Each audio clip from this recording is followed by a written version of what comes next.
నార్మల్‌గా తన హాబీని ప్యాషన్‌గా మార్చుకొని ఇంత పెద్ద మ్యూజియాన్ని అయితే వారు స్థాపించారు. ఇక్కడ 1 కాదు, 2 కాదు. 150 మోడల్స్ అయితే ఉన్నాయి. ఈ మోడల్స్‌కి సంబంధించిన కార్స్‌కి సంబంధించిన మ్యూజియం యొక్క సుధాకర్ గారైతే మనతో ఉన్నారు.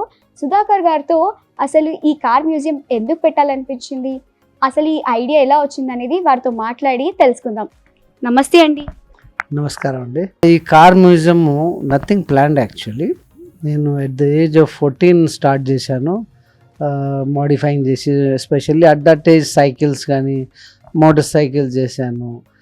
ఏజ్ ఎట్లా ఎక్కువ అవుతుంటే దాని రేసింగ్ కార్స్ చేశాను, డ్యూన్ బగ్గీస్ చేశాను, వింటేజ్ కార్స్ చేశాను. వింటేజ్ కార్స్లో ఏంటంటే చాలా ఆర్టిస్టిక్ ఉంటుంది. అందులో బ్రాస్ వర్క్ ఉంటుంది, వుడ్ వర్క్ ఉంటుంది, కోచ్ వర్క్ ఉంటుంది. ఇప్పుడు కార్స్ వచ్చేట్టు కానీ మ్యాచ్ బాక్స్ లాగా ఉంటాయి స్ట్రైట్, అవి ఆర్టిస్టిక్ ఉంటాయి. అందుగురించి నేను చాలా టైప్ ఆఫ్ వింటేజ్ కార్స్ చేశాను, వింటేజ్ బస్సెస్ చేశాను, టూరిజం గురించి డబుల్ డెక్కర్ బస్సెస్ చేశాను వింటేజ్.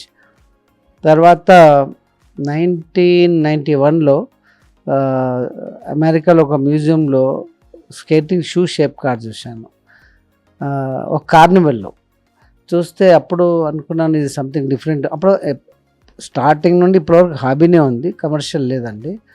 అప్పుడు నాది main business printing, golden press private limited. చూశాక నేను అన్నాను కొద్దిగా డిఫరెంట్ ఉంటుంది రెగ్యులర్స్ కార్ కన్నా అని ఒకటి షూ కార్ చేసినాను, తర్వాత కెమెరా చేసినాను, తర్వాత బ్రింజాల్, అలాంటి 4-5 కార్స్ చేశాను. అప్పట్లో ట్రాఫిక్ సేఫ్టీ వీక్ జరుగుతుండే. వాళ్ళు వచ్చి రిక్వెస్ట్ చేశారు పోలీసు వాళ్ళు, వై డోంట్ ఇక్కడ వచ్చి డిస్ప్లే చేసి కొద్దిగా అట్రాక్షన్ ఉంటుంది కదా అంటే, సరే అని ట్యాంక్ బండ్ వాళ్ళు హోల్డ్ చేశారు.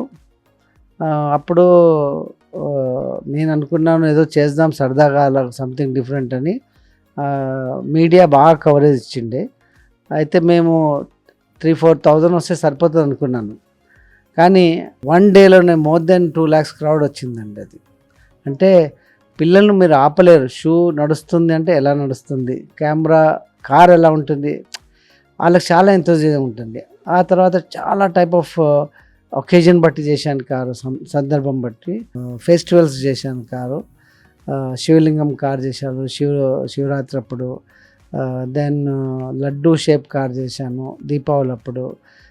తర్వాత ఒకేజన్ అంటే క్రికెట్, ఇండియా క్రికెట్ క్రేజీ కదండి. To cheer Indian team world cup అప్పుడు క్రికెట్ బ్యాట్ చేశాను, క్రికెట్ బాల్ చేశాను. కపిల్ దేవ్ గారు అన్వీల్ చేశారు అప్పుడు 2003లో బాంబేలో. తర్వాత basketball team, American basketball team హైదరాబాద్లో ఆడేటప్పుడు వాళ్ళు బాస్కెట్బాల్ షేప్ కార్ అన్వీల్ చేశారు నాది. దెన్ ఫుట్బాల్ కార్ చేశాను వరల్డ్ కప్ అప్పుడు. అలాంటి చాలా టైప్ ఆఫ్ కార్ చేశాను. స్నూకర్ ఛాంపియన్షిప్ హైదరాబాద్లో 2009లో వరల్డ్ స్నూకర్ ఛాంపియన్షిప్ జరిగిందండి. దానికప్పుడు స్నూకర్ షేప్ కార్ చేశాను. తర్వాత వ్యాలంటైన్ అప్పుడు మక్ కార్ చేశాను. అలా చాలా టైప్ ఆఫ్ కార్ చేశాను. కాజ్ గురించి కూడా కార్ చేశాను, అవేర్నెస్ గురించి అనుకోండి. Helmet car, save your head అని. పంజరం car, not to cage birds అని. అది ఆన్ రిక్వెస్ట్ స్కూల్స్ దగ్గర తీసుకెళ్ళి పిల్లలకు లోపల నిల్చొని చూడండి ఎంత సఫికేషన్ ఉంటుంది ఇఫ్ యూఆర్ కేజ్డ్ ఎనీథింగ్ అని, నాట్ టు కేజ్ బర్డ్స్. తర్వాత అప్పుడు 2002లో ఎయిడ్స్ అవేర్నెస్ గురించి కాండమ్ షేప్ బైక్ చేశాను. తర్వాత లాస్ట్ చేసింది కరోనా వైరస్ షేప్ కార్ చేశానండి. అది great message across the world. Then ఇప్పుడు ప్రస్తుతం నేను రామ్ మందిరం కార్ చేశాను. అంటే నాది కార్స్లలో డీటెయిల్ వర్క్ చాలా ఉంటుంది, మీరు చూసిండొచ్చు కదా, డీటెయిల్ వర్క్ ఉంటుంది. రామ్ మందిరం కారు చాలా ఇంపార్టెంట్ అండి. ఒకటి తెలుసు మొదటి నుండే, నేను world over I'm known for art cars, దాని వ్యాకీ కార్ అనండి, వియర్డ్ కార్స్ అనండి, అన్ని షేప్ సబ్జెక్ట్ బట్టి కార్ చేస్తాను. అలాంటప్పుడు రామ జన్మభూమి కార్ ఆలోచించాను నేను. ఇట్ వాస్ క్వైట్ డిఫికల్ట్, కానీ లక్కీ ఏంటంటే నాకు సబ్జెక్ట్ దొరికింది. అంటే రామజన్మ మినియేచర్ మోడల్ నాకు అయోధ్యలో మ్యానుఫ్యాక్చర్ చేస్తారు, వాళ్ళతో తీసుకున్నాను. కన్స్ట్రక్ట్ చేసేటప్పుడు ఇన్పుట్స్ తీసుకున్నాను అక్కడ నుండి. తర్వాత ఆ మోడల్ను 20 టైమ్స్ స్కేలప్ చేసామండి.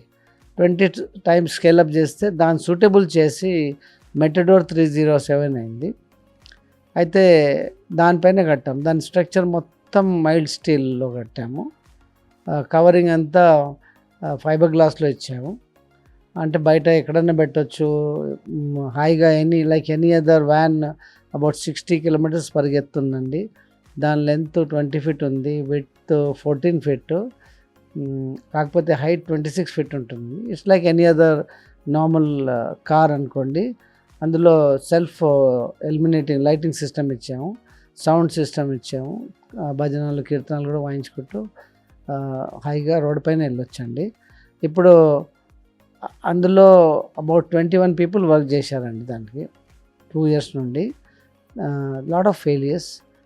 3 months క్రితమే కంప్లీట్ చేసి ఊరూరు తిప్పుకుంటూ అయోధ్య వెళ్ళాలని నా ఉద్దేశం ఉండే. కానీ అది ఫినిష్ అయ్యే వరకు నాకు లేట్ అయిందండి కొద్దిగా. లాస్ట్ మినిట్ వరకు కూడా వర్క్ చేసాం మేము. కానీ దాన్ని టర్న్అవుట్ వాస్ బ్యూటిఫుల్ వచ్చిందండి అది. కాకపోతే అది ఇప్పుడు ఎగ్జిబిషన్ దాన్ని ఫేమస్ నిమాయిష్ అంటారు హైదరాబాద్లో, అక్కడ ప్రదర్శనకు పెట్టాము. జనం వస్తారు, సెల్ఫీస్ తీసుకుంటున్నారు, చాలామంది వస్తున్నారు. అసలు ఈ ఐడియా ఎలా వచ్చింది మీకు? 14 years ఏజ్ అప్పుడే స్కూల్లోనే అవార్డ్స్ విన్ అయ్యారు. అంటే స్కూల్లో నుండి ఆ ఆలోచన వచ్చింది అంటే అది చాలా గొప్ప విషయం అనే చెప్పొచ్చు. మీ చిన్న హాబీని ప్యాషన్గా మార్చుకొని ఇంత పెద్ద మ్యూజియం స్థాపించారు. ఇదే డెస్టినీ అంటారండి. నేను ఆటోమొబైల్ ఇంజనీరింగ్ చదవలేదు, నేను ఇన్ని చేస్తాను ఎప్పుడు ఊహించలేదు. అది ఇంత బాగా టర్న్అవుట్, బ్యూటిఫుల్ డిజైను. ఒకటి ఉందండి, కామన్ సెన్స్. అందరు అనుకుంటారు మీరు ఎలా చేస్తారు, అందరూ చేయొచ్చండి, ఇంట్రెస్ట్ ఉంటే చేయొచ్చు. ఒకటి పైనుండి కూడా మన మీద దయ ఉంటే అన్నీ జరుగుతాయి. నాకు లాస్ట్ జనరేషన్ ట్రింకరర్స్ ఇక్కడ లోకల్ హైదరాబాద్ ఓల్డ్ సిటీలో ఉన్నారు. వాళ్ళు అంత మంచి వాళ్ళు దొరికారని నేను చేయగలిగాను. ఊహించుడు విషయం వేరు, ఎగ్జిక్యూషన్ చేసే వాళ్ళు కూడా ఉండాలి. ఇంకోటి, ఇప్పుడు ప్రపంచంలో నోయింగ్లీ అన్నోయింగ్లీ నాదొకటే హ్యాండ్మేడ్ వ్యాకీ కార్ మ్యూజియం ఉందండి. దానికి కూడా నాకు గిన్నెస్ వరల్డ్ రికార్డ్ వచ్చింది. తర్వాత tallest tricycle in the world. అంటే ఎప్పుడైతే స్టార్ట్ చేశాను నేను సైకిల్స్, చాలా టైప్స్ సైకిల్ చేశానండి. The world's tallest tricycle, as tall as 4-story building అండి. అంత పెద్ద సైకిల్, వీల్స్ పర్ఫెక్షను, చాలా కష్టమైంది. అది గిన్నిస్ వరల్డ్ రికార్డ్ అండి. కాకపోతే డిస్ట్రిక్ట్స్ నుండి వస్తారు, పూనా నుండి వస్తారు, షోలాపూర్, కొల్లాపూర్, బాంబే, అక్కడ నుండి కూడా చాలా స్కూల్స్ వస్తాయండి. Per annum average about 2000 schools visit చేస్తాయండి. వాళ్ళ ఆలోచన బట్టి, వాళ్ళ సజెషన్ బట్టి కూడా కార్స్ చేస్తున్నాను. బర్గర్ చేశాను, తర్వాత పిజ్జా చేస్తున్నాను, చాక్లెట్, క్యాడ్బరీ, ఐస్ క్రీమ్. చిన్నపిల్లలు వస్తారు కదా, వాళ్ళకు ఇంట్రెస్ట్ దేని ఉందో వాళ్ళ సజెషన్ బట్టి అవి చేస్తున్నాను. చిల్డ్రన్స్ సిరీస్ కూడా చేశాను. సుధాకర్ గారు, మీ చిన్నప్పటి విషయాల దగ్గరికి వస్తే, మీకు 14 years ఏజ్ అప్పుడే మీరు చేయాలని ఆలోచన మొదలు పెట్టారని అనిపించింది కదా, ఆ ఏజ్లో మీకు ఆ ఆలోచన ఎలా వచ్చింది? ఆ ఏజ్లో ఎవరికైనా ఏదో హాబీస్ ఉంటాయండి, స్టాంప్ కలెక్షన్ అని, అది అని, ఇదని. నాకు ఇది సైకిల్స్ మీద చాలా ఎక్కువ ఉండే, కార్స్ మీద. అందరు చాలామంది పిల్లలకు ఉంటుంది, నాకు కూడా like any other normal child. Even I had ambitions ఉండే, ఇలా చేయాలి అలా చేయాలి. కానీ నాకు లక్కీ ఏంటంటే, when I was going to the college those days, ఇంటర్మీడియట్లో ఫస్ట్ ఇయర్లే అఫ్జల్గంజ్ దగ్గర ఒకటి బాబు అని మెకానిక్ ఉండండి, బూరే ఖాన్ అని బాబు, ముస్లిం అతను. ఆయన డైలీ వెళ్ళేటప్పుడు చూసేవాడిని. అప్పటికే ఆ బ్యూటిఫుల్ మోడిఫై చేసేది కార్స్ అతను. It was wonderful. ఆయన యాక్చువల్లీ చూస్తే నా మెంటోర్ అనేది, నా గురువు మొత్తం ఆయన్నే అండి. ఆ తర్వాత నా ఇంట్రెస్ట్ చూసి ఆయన చాలా నాకు నేర్పించారు. ఆయన నేర్పించింది నాకు మొత్తం పనికి వస్తుంది. గిన్నిస్ రికార్డ్ మీకు ఎప్పుడు వచ్చిందండి? 2005లో గిన్నిస్ రికార్డ్ ట్రైసికల్ చేసాము. అది ఒక్కతనే కూర్చొని 3 ton సైకిల్ తొక్కాడండి. That's a Guinness record. తర్వాత రీసెంట్లీ నాకు ఇంకోటి గిన్నిస్ రికార్డ్ వచ్చింది, most number of art cars చేసింది. అది ఈ next coming Guinness cover page మీద మాకు కవర్ చేస్తున్నారండి వాళ్ళు. తర్వాత అన్ని ఇంటర్నేషనల్, ఇండియాలో దీని గురించి పెద్ద నాలెడ్జ్ లేదండి. International knows what I'm doing actually. The appreciate and the give world weirdest మ్యూజియంస్లో ఉంది నాది. చాలా అంటే ప్రైజెస్ ఉన్నాయి అబ్రాడ్ అండి, నాట్ హియర్ అండి. నేను ఎక్కువ శాతం విన్న వరకు ఏంటంటే ఇది హ్యాండ్మేడ్ అని అంట. మీరు మొత్తం హ్యాండ్మేడ్తో చేస్తున్నారు. అందులో ఎంత టైం పడుతుంది ఇది మొత్తం కంప్లీట్ అయ్యే వరకు? Each car is a challenging job. అడుగుతారు ఏది ఫేవరెట్, అన్ని ఫేవరెట్ అన్నది. ఈచ్ కార్ మీద చాలా కష్టమైంది, చాలా ఫెయిలియర్స్ ఉంటాయి. Each car has different type of wheel placement, suspension, ఇవన్నీ చేయాల్సి వస్తుంది. అప్పుడే కంఫర్టబుల్గా పరిగెత్తుంది. ఇప్పుడు రోడ్ షోస్ చేస్తాము, హిట్ రోడ్ షోస్. నేను ఇప్పటివరకు ఆల్మోస్ట్ 18 రోడ్ షోస్ చేశానండి. నెక్లెస్ రోడ్ కానీ, ట్యాంక్ బండ్ కానీ, అన్నీ పిల్లలకు చాలా ఇష్టమైంది. రోడ్ షోస్లో పిల్లలకు మేము ఒక హైట్లో about 10 years, below 10 years free ride ఇస్తామండి. అది కూడా సూపర్ హిట్ ఉంటుంది. ఇంకా ముందు కూడా చేయాలని ఉంది, కానీ గవర్నమెంట్ ఇప్పుడు పర్మిషన్ ఇవ్వటం లేదు. ఎందుకంటే జనం చాలా వస్తారండి దీన్ని చూడడానికి. ఇప్పటి వరకు ఎన్ని కార్స్ని మీరు డిజైన్ చేశారు? క్రియేషన్స్ ఇప్పటివరకు 700, మోర్ దెన్ 700 చేశానండి. కానీ ఇప్పుడు ప్రస్తుతం ఇక్కడ డిస్ప్లే మీద మోర్ దెన్ 200 క్రియేషన్స్ ఉన్నాయి. దట్ ఇన్క్లూడ్స్ ట్రైన్స్ కానీ, బస్సెస్ కానీ, సైకిల్స్ కానీ, multi seater cycles, subject cars, vintage ఉన్నాయి. వింటేజ్ మెయిన్లీ నేను చేసినవే ఎక్కువ ఉన్నాయి. ఇవి స్వయంగా మీరే చేశారా, లేకపోతే మీతో పాటు ఇంకెవరైనా ఉన్నారా?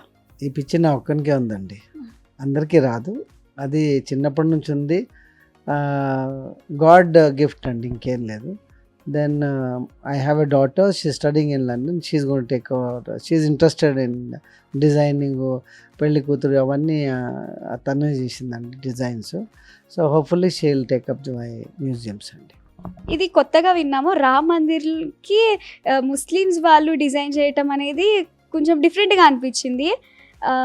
ఎందుకంటే రిలీజియన్ ఫీలింగ్ అయితే ఉంటుంది అని అనుకుంటాము, కానీ అలాంటిది రామ్ మందిర్ వాళ్ళు స్వయంగా అక్కడ ఉండి మరి హ్యాండ్మేడ్తో వాళ్ళు చేయటం అనేది డిఫరెంట్గా అనిపిస్తుంది. నిజం చూస్తే నేను ఉండేది ఇక్కడే, నా మ్యూజియం ఇక్కడే ఉంది ఓల్డ్ సిటీలో. హిందూస్, ముస్లిమ్స్ అందరు కలిసి ఉంటారు. ఆ ఫీలింగ్ అస్సలు లేదండి. అన్లెస్ సమ్ పర్సంటేజ్, చిన్న పర్సంటేజ్లో ఆ టైప్ కమ్యూనల్ ఫీలింగ్స్ ఉన్నాయి, కానీ బై అండ్ లార్జ్ అస్సలు లేదండి. ఇఫ్ నాట్ ఫర్ లీడర్స్ అండి, వాళ్ళ లెక్కతో వాళ్ళు చేయిస్తారు అన్ని ఇవన్నీ. కానీ జనరలీ నా స్కూల్స్లో కానీ, కాలేజ్లో కానీ బోల్డన్ని ముస్లిం ఫ్రెండ్స్ ఉన్నారు. వాళ్ళ ఇంటికి మేము పోతాం, మా ఇంటికి వాళ్ళు వస్తారు. ఈవెన్ నా మెయిన్ వర్కర్స్ అందరూ ముస్లిమ్స్. అదర్ ఆల్ కంఫర్టబుల్ అండి. వారితో అయితే మాట్లాడి ఇన్ని విషయాలు తెలుసుకున్నాం. మరో ఇంట్రెస్టింగ్ స్టోరీతో మళ్ళీ కలుద్దాం. అంతవరకు చూస్తూనే ఉండండి ఆంధ్రప్రభ.